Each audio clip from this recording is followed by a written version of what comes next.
Okie dokie. What's up, Jack White? He says Bitcoin or bust. Ah, that's a tricky one. I reserve Bitcoin for speculation purposes only. So if you are not uh I what I call it, if you are not a cowboy, Dana Carlin, you are I'm actually writing you out of the will right now. I'm going to go ahead and sign this. Get that taken care of. Anyways, back to Jack White. No. Speculation only. It's highly speculative. I'm not saying it's bad. I'm just saying you got to be careful. I don't look at it, I don't put it in the same group as other investments. I put it in a separate speculative investment. It has done well in the past, but it swings wildly. It's like it's like when you day trade a stock that's going up by hundreds of percents, going down by 80%, going back up. It's one of those things, it's not very stable. So you can look at it as a Hail Mary. If you're looking at it like a Hail Mary pass, Bitcoin away. If you got money and you want to just take a chance like you would at a casino, take that Hail Mary chance and let it go. It worked out for a lot of people. So, Bitcoin is down. It's basically in half of what it was before. So if you are a Bitcoin type of person and you do like that risk and you are very comfortable with that volatility, then hop on that bandwagon. No bashing the Bitcoin. It's done well for me. And it's done well for a lot of other people. I played it way more conservative. Other people went a little crazier on it. They made more. I didn't. I made a little bit. I'm comfortable with what I got. But again, that just depends on your risk. Tony Jacobson, keep up the smarts, brother. It's candy season for some people. It's candy season for all people. It's not even some people. It's all people. It's candy season. It's just a matter of knowing, look, the market has 100% recovery rate. It hasn't not recovered. So you have to keep that in mind. When people are getting freaked out, people are panicking, people are doing all these kinds of things, those are all opportunity times. It's opportunity for everybody. When the housing market crashed, it was opportunity for people to buy in to the housing market, to get things at a lesser price than what they have normally would have paid for it when the market was up. It's basic economics. There's a lot of weird thinking that is going around where people are thinking just because something bad is happening and you're taking advantage of that occurring to get a better rate, that somehow makes you bad or that you have malintentions. It's not the case. No one ever wants anything to go bad, but if things are going to go bad, you should put yourself in a position to make that better, right? To in some way have a gain from it. You always want to find the positive gain that you can find in a bad situation. That's the common saying. How do you turn a bad situation around into a good situation? We got ourselves a bad situation right now. You got to turn it around into a good situation, make that situation work for you. John Johnson, how do I find out if a big company that's fairly new is publicly traded? You're going to have to look that up on the exchange. If you go on to E-Trade or whatever your brokerage website, or if you don't have one, you can look on Yahoo Finance, Google Finance, any of those, and see if they are publicly traded on an exchange. So you can just type in that company and they'll pretty much tell you if that's publicly traded. A lot of companies' websites will have, if they're not traded, they'll show you how you can privately invest in a company. Some it's closed, you can't invest at all. It's just the way it is.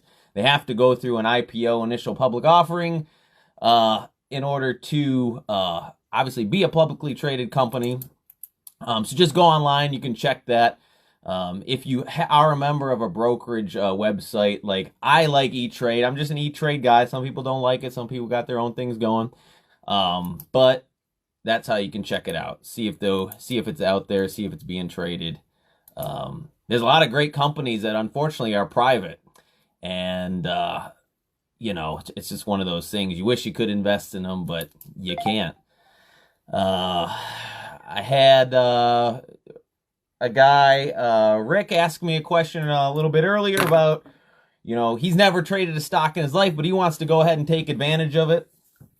Honestly, if you are brand new and you know nothing of the market, I normally would say don't invest in something that you don't know about, right? Like if you don't know about houses, if you don't know about, you don't have to, if you're not knowledgeable about something, it's not advisable to, play in the game. Some people always think, oh, because I got some money, I should invest it in something. It's not necessarily true. Invest in what you know. But in the market, there are things that you could know about. You could know about automotive. You could know about weed. You could know about all these different factors. So think about it along those lines. Makes the market a little less scary. If you want to start out, though, I would say probably the best is Robinhood.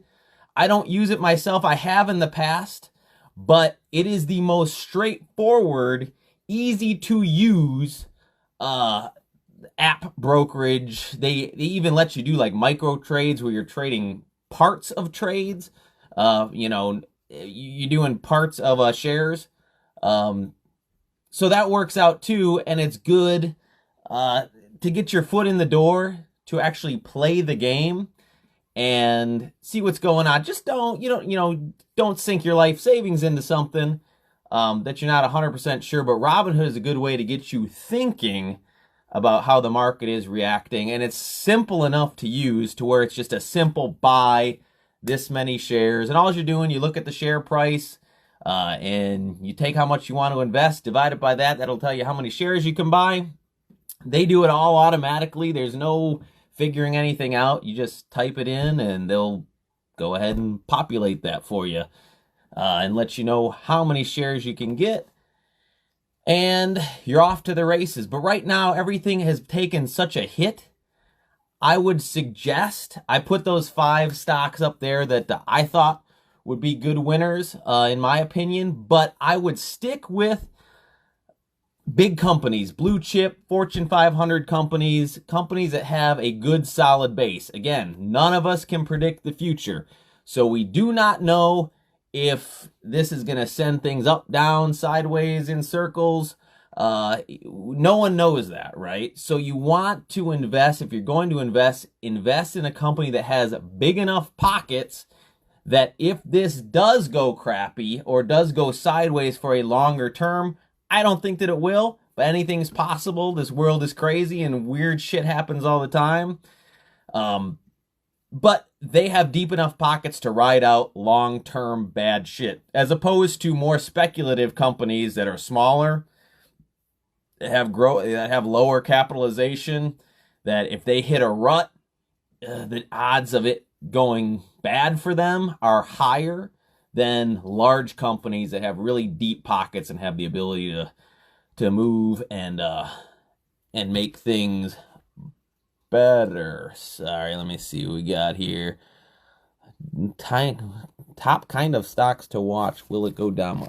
I don't know. That's one of the things. I think it will go down more in the next week, as long as if things go, kind of rough here. But honestly, country-wise, we have a pretty good plan. We kind of got the jump start. Like as soon as everything started showing up, I know a lot of people didn't think we were doing enough, but we really, everybody kind of popped in. As a country, we're kind of moving in a more cautious direction earlier than other countries had when they were in the same position. So I honestly think we're probably going to be all right. Let's see. Tony, but Kami, not everyone is going to think outside the box besides scare tactics. Yeah, you just have to know, you have to look back in the past and say, look, crazy stuff has happened before, and this for sure is crazy, right? But human beings find a way to make things work. Top minds are working on it. What do they say in Indiana Jones? It's being worked on by top people. So rest assured, it's not, people are already recovering. It's groups move in big, it's a big clunky system, right? People get scared, everybody gets scared. It's just human nature. You just have to kind of think that common sense will prevail. Robert Radney, you could probably cut up that yeah, this could make really good soft toilet paper. I was actually going to use AJ, the dog, and Brian Chapman. So invest in Purell right now. I don't. The thing of it is, if Purell is going up, it's not the time to buy Purell because it's already going up. So you're buying, if it's going up and you're buying as it's going up, you're catching a peak, and you have to kind of figure out how high is that peak going to go. So if you buy mid-peak and it only goes up a little bit further, you're going to be caught. If it takes a turn, you're going to be caught on like, oh man, is it going to go back up? Should I hold on to it? You're going to be caught in this game. It's better to buy low when you want to buy the stuff that's being hit the hardest. That's the stuff that's on a deal. Purell is going up, right? Well, it's not going up, but it has taken a hit like everything else, but it is not taking as much of a hit. Things like that, like toilet paper, Johnson & Johnson. Yeah, that stuff's going, people are buying it, but I wouldn't buy that because you're already assuming the trend is going up, right? You want to buy the stuff that is getting the living shit kicked out of it, that people are going to need anyways once this scare is over and everything goes back to normal. That's the stuff that's going to recover. And I would say look for things that have dividends, because you can get those dirt cheap, which means the more shares you get of that, the more shares of that dividend that's going to come out. And you can get that dividend quarter after quarter after quarter after quarter. They're putting that dividend money right back in your pocket. Now, I don't have a shirt that has a pocket on, but if I had, I'd be putting it in the pocket that's here. So that's what I would suggest. Don't buy things that are going up. The whole idea of capitalizing on a negative situation, you want to buy things that are going down and have been beaten down to where you're like, this is about as low as this motherfucker can go. And that's what you want to look for, in my opinion. You can invest in Purell if it's a good long-term strategy. You think, who knows, you could be right. Every year we might have a new strain of this and everybody might trip out every year. I don't think so, because everyone will be used to this kind of trip out. So in the future, they're just not going to be as affected by it. They will have some tolerance now to what has happened. They'll say, that we had that same thing last time, and we know the precautions to take, and everything won't, the cage won't be rattled as easily as it's being rattled now. Robert Rally, make America coronavirus free again. Yeah, and it will be come summertime. Come late spring and summer. Everything I've read on it, humidity and heat, it just can't really survive. But you never know. These things are mutating all the time. They want to live. The virus wants to live like we want to live. We want to live. It wants to live. The only way it can live is to adapt, to mess with us. So it's this dance of, who's going to win here. And the virus wants to win as much as we want to win. But again, we got top people working on it. I think we're going to be able to get an answer to it, probably get a vaccine answer pretty soon. I know they got some promising stuff out of Canada. They got some promising stuff here. There's, this is a matter of time. People are focusing on it. You're going to get to the bottom of it. John Johnson, Bare Knuckle FC, WMEIMG going to buy him soon. Yeah, those guys are up and coming, and those look great. Who doesn't love WME? Once those guys, good public offerings and stuff like that in sports, especially in growing sports, like bare knuckle, MMA and stuff like that. Those are all good things. This is an awesome fucking video. I appreciate it. Thank you, John. Rick, appreciate it. Cool. Appreciate you guys. Anthony, what 5 stocks did you put up? Off the top of my head, I think it was Ford, GM. Those guys are just really big. They got big pockets and they can withstand some stuff. Ford, I want to say, Ford was a good one for me back in the day when the big crash happened in 2008 and that sucker went down to like $1.10. And then within a couple years, it was back up over 10, and you would have 10x'd your money right then and there. And everybody thought, it was the end of the road then. And that nothing would ever be the same again then. And of course, the sun does rise another day, and, we got to get stuff done. And let's see. No, he's sleeping, Dana, so we're not going to see Ari right now and get him all revved up. He's taking a nap, which is why I decided to come and do this now. So I'm not tending to him. Brian Chapman was being a total smartass, which is appreciated. We do like the total smartassness. I appreciate it, and I'm sure everyone else does. But, it's not a bad play long term. It's not a bad way. My buddy Nelson does that actually every year. Every year during the winter months up until spring. In the winter, he buys a lot of stock in like Clorox and stuff like that because he knows people use that more in the winter. He was the one that put me on to U.S. Concrete. Sorry, but I totally ignore that one question. I got to go back to what 5 stocks did you put up? Yeah, it was Ford. It was GM. It was Valero, which is a energy oil company. Vernado Realty Trust, which is an REIT, real estate investment trust. And then the last one was U.S. Concrete. And that one was another one Nelson put me on to. That one is also cyclical. A lot more building takes place in the spring and summer months. So they use a lot more concrete. So that stock is very predictable. Again, it's another cyclical one that in the winter time starts to die off, which is a perfect time to buy in. And it got its dick kicked in. It's like below 20. It may even be lower than that. I haven't checked it since yesterday. But it's below 20, and it comes summertime, people are building projects. People need concrete for all these projects. They start putting this stuff together. And then there you go. You got concrete making a comeback. So those would be my picks. Let's see. Potential spam is calling. Okay, deny that.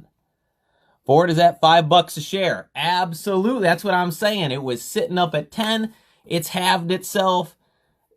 It's excellent. I mean, it's excellent to buy. When you own it, yeah, it sucks. It's like, oh, fuck, my shit's cut in half. But, again, that means these are buying opportunities. You're getting things on a discount. Steve Dare, what are your qualifications? I am not a stock market trader. I'm not a broker. I don't sell stocks. I've done them all myself. I started an account with $500 in it. I just day traded that account, made little investments, ran that account with no external help up to over $250,000 within a couple year period. And then on from there. I will not disclose what the account is currently, but I did pretty good for a simple $500 original investment without putting more money into it. Just traded that. So, again, I am not a guru. I don't have all the answers. But what I can do is I can tell you where to start looking for the nuggets to appear. And then once those nuggets appear, you learn as much as you can about it to make intelligent choices for yourself. I'm not telling anybody what to do or what they should do. I'm telling you what I'm doing, what has worked for me. Take that as you will. I have lost money on investments. I have made money on investments. I have made money, then lost it, then made it back again, any combination thereof. I've done all that, but the consistent return is what you're looking for. I think some of your top people are going to be basically going in and making, to make a 6% return, man, that's awful tough, especially over the long term. I don't want to see any more of your nuggets. I see them every day in the toilet. Yeah, sometimes I forget to flush. I'll be the first to admit that, especially if it's late at night. I don't know if anybody else does that, but if you have people that are sleeping, like a baby's sleeping, and they're going to be woken up by the sound of a flushing toilet, I have been known to go stealth mode and just leave those in there until everybody's up, and then Dana probably ends up flushing them for me. But normally, if you didn't, then then you'll have to flush them yourself. Steve, very cool thinking. No, I appreciate you, Steve. Again, like I said, I would not tout myself as an industry expert, and I don't think a lot of people on TV are industry experts either. They're kind of like weathermen, when you guess right, everybody says you're a fucking genius. And, when you get wrong, you just don't talk. So they only come out when they get something right. Anthony says, so would it be a good idea to wait, say another week or two before buying and have it fall more? That is my strategy. I am going to wait until a couple of these margin calls come in. Now, what margin calls are is people will oftentimes buy stock on margin. If you're just getting started, this is a terrible idea. You should not do it, because if things don't go well, they're charging interest on that. And what they can do is issue what they call a margin call, which means you have to put some money into your account to cover that, or they're going to automatically liquidate your stocks and take the money that you borrowed back.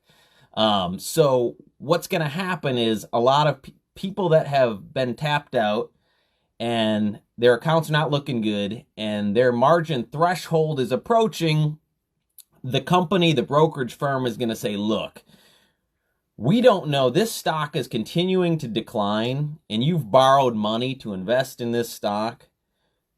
We're going to need you to make a sizable deposit to cover these losses right now, or we're going to liquidate your holdings.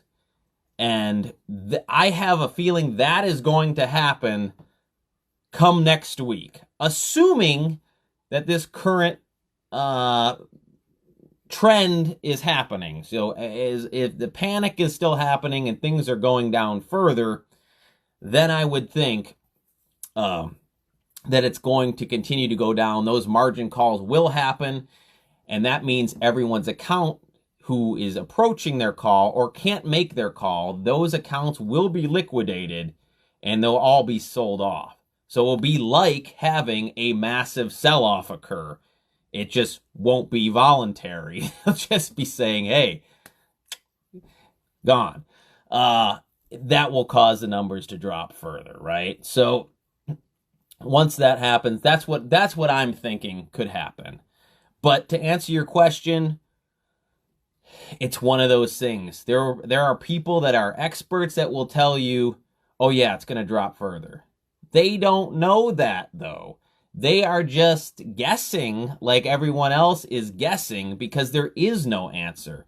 To predict the market is impossible. It's impossible to do. So anyone who tells you, if you ever have a broker or someone who wants you to invest in something and they're going to tell you, yes, this is what's going to happen, you should avoid that immediately, because that person is lying. They do not know what the fuck is going to happen as much as anyone else. It's simply, you're going off of trends. So I personally am probably going to wait till next week to buy some things. That may mean I may miss the bottom. This may be the bottom right now. Next week, it may start to go up. I might miss the bottom. However, I think it's down far enough to where over a 5-year term, and that's what you have to look at this as. If you get returns sooner, hey, that's great. You know, everybody likes those days where you can just day trade, click on a few things, and make a few $1,000. Those days exist. They also exist in the other direction too. So again, look at it as a long-term strategy when you're investing. Investing is more of a long-term strategy. Day trading it's kind of investing, more on the gambling end of it though. Again, it can be useful, can be beneficial. You can do all sorts of things with charts and trends and, you know, trades and Fibonacci retracements and all these kind of things you can get into.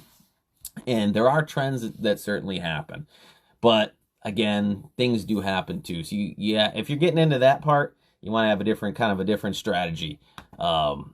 As some guy was on my post that said, you know, he was buying spider puts and stuff like that. You can get into that stuff to where you can buy puts and you can make money on things that are going down. You know, that's possible too. But again, you're getting also into more complications, right? Like, I'm trying to keep this as viewer friendly as possible for the average person. You know what I mean? Like, the average person ain't gonna be buying puts and, you know, options and crazy shit and you know, doing all these type of things. Like, those are more for people who are kind of more into it, kind of junkies about the whole thing. In that, the hat is glorious. Thank you. Not as warm as it looks though. You know, it really looks like it'll be warm and the flaps do come down. But I'll tell you, I have done a lot of using the snowblower and shoveling in this hat. Not as warm as you'd think, and quite frankly, a tad itchy. So yeah, I appreciate that. I've had questions, but this video helped out a lot. Thank you much. Yeah, no problem, dude. You know, I think a lot of people want to get in. They want to do something. But maybe they just didn't know how. And I know the stock market for a lot of people, it can be confusing or seem confusing. It's not really as confusing as people think, but I think a lot of the people still, you know, I wasn't a big math person in school and it was just not, my subject of choice. I was like a sciences guy. And then I was like, so I was not like, when you started showing me numbers and, you know, all sorts of just clusters of numbers, it got me anxious and I was, yeah, I don't know if that I can understand this. But yeah, you definitely, if you're interested in it, start simple, start small, start to understand things. My LPL is losing a lot of money. Yeah, you know, I mean, things are losing right now. I mean, there's not a lot you can do about it.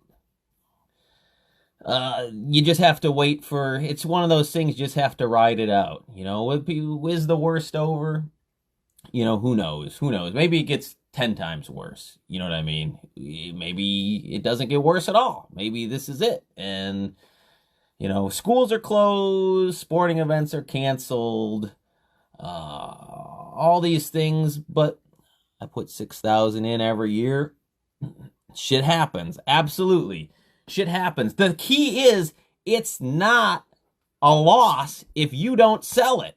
That's what a lot of people forget, is that they see, you know, their 401k or some stock, you know, takes a massive hit, you know, they panic and they want to, like, I guess, stop the bleeding in a sense, and they sell it off. Well, then you have actually taken a loss. Once that sale is complete, you have actualized that loss. If you don't sell, then you're not experiencing any kind of a loss. So what you're doing is what you should do. What you said, I can wait.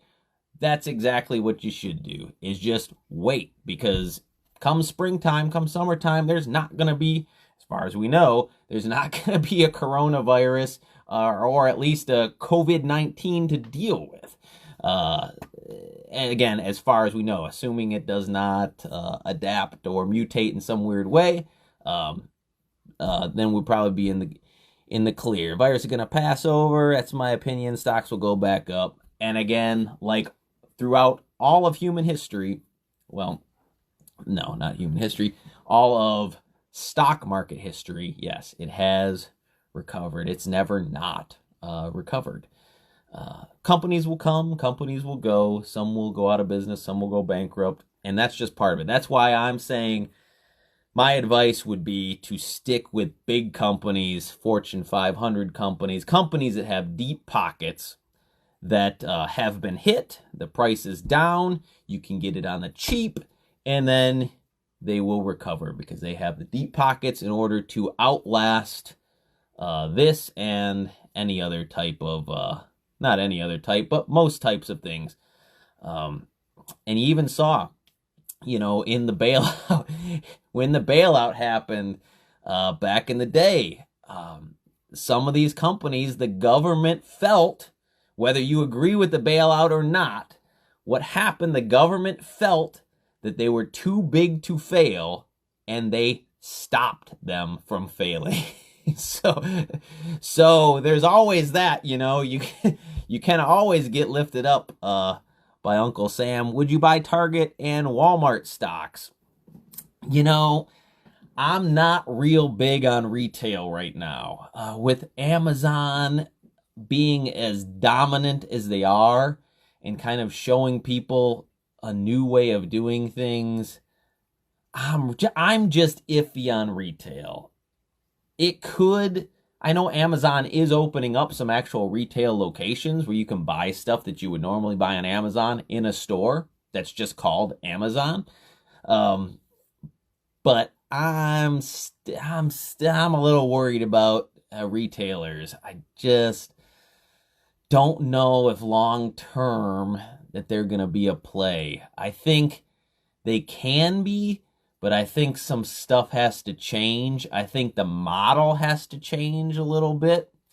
I've always thought if they could have some sort of an application where, especially for clothing stores, like to kind of revitalize the mall industry, if you could have some sort of interface with an app with the store, which gives people a chance to browse, have things on hold, go to the store, try them on. To me, that's the biggest hurdle with online shopping is clothing, because, people want to try. Maybe they don't. I want to go try on to make sure the clothes are going to fit. I bought too many things online, especially that are from like an Asian manufacturer that will give me one type of size. I'll get a large, and the large will be like super skin tight to where my nipples are popping out. And then I've had a couple that work. I know the boxes that people send are okay because you've got, sizing specific requirements to meet when you're applying to use the box app or whatever it is. So, I think something's got to be done to kind of integrate to a new idea to kind of revitalize and breathe fresh air into the retail, especially the clothing end of retail. But as far as goods go, you're seeing this with colleges now, how colleges have canceled going into class now, but are now going on online class. I think this is going to be an eye-opener for a lot of universities and students alike, because when I was in school, when I went to MSU, most of my classes honestly could have been done online. I would go into a lecture hall, I would watch a lecture, some questions would be answered, but then you got the notes afterwards. And it's all something that could have been done just watching a video. I could have watched the lecture. I could have been like we are on Facebook Live, getting questions brought in that that could be answered. They could give a lecture, then maybe for the last 15 to 20 minutes of the lecture, it could be a Q&A session to where people don't have to be going in to class, which in my opinion would save a ton of money because you no longer need all these different professors, all these different buildings. I mean, for God's sakes, at MSU, how many buildings there are on that campus? They have a building for every occasion and then some. They got old buildings, new buildings. Man, there's so many buildings. I wasn't even in half of the buildings that they have on that campus. So people are going in and out.